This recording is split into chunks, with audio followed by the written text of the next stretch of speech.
This story happened when my wife, Alexandria, and I were in our early 30s.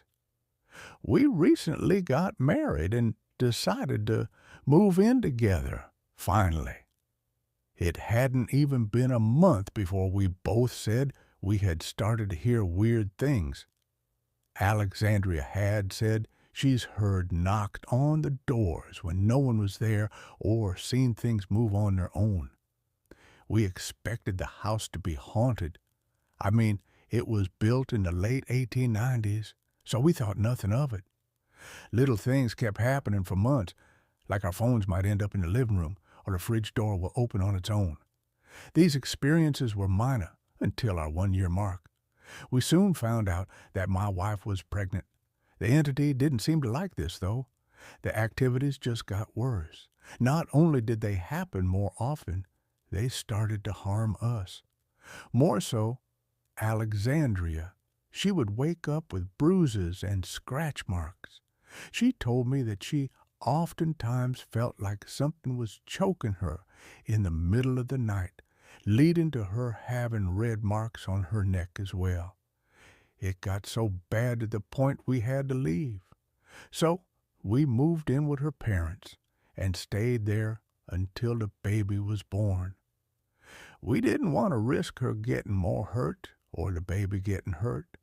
We soon were able to find another place to live that was suitable for our budget, but it didn't seem to help.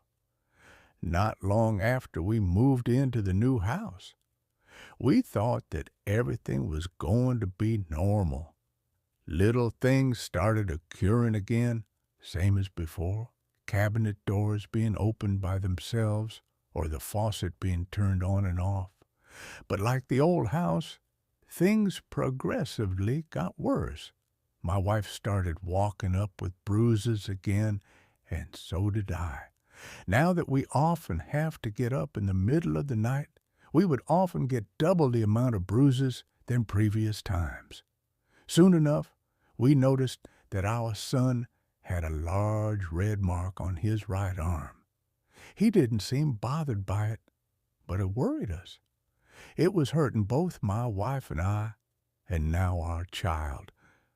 We took him to the doctor, and luckily it seemed to just be a mark and there was no pain. But we didn't want to risk him actually getting hurt. So the only logical thing we could do is move back in with my wife's family. Luckily, they allowed us to stay as long as we needed. They understood our concern with the current situation.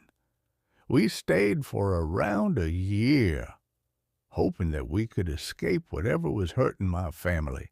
Alexandria's family is Christian, which leads me to think that we're dealing with a demon or something of the sort, because we've been just fine staying at their place, no bruises, so cabinet doors randomly opening, nothing.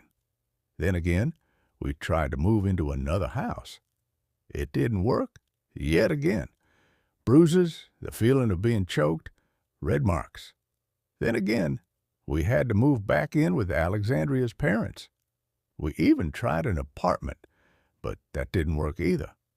Alexandria's parents suggested we started praying. So we tried that. As soon as we found another house, we did just that.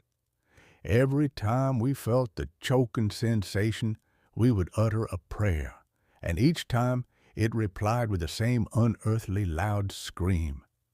It would always make my ears ring after the few seconds that felt like hours each and every time. But even after we prayed every time, it never seemed to have stopped.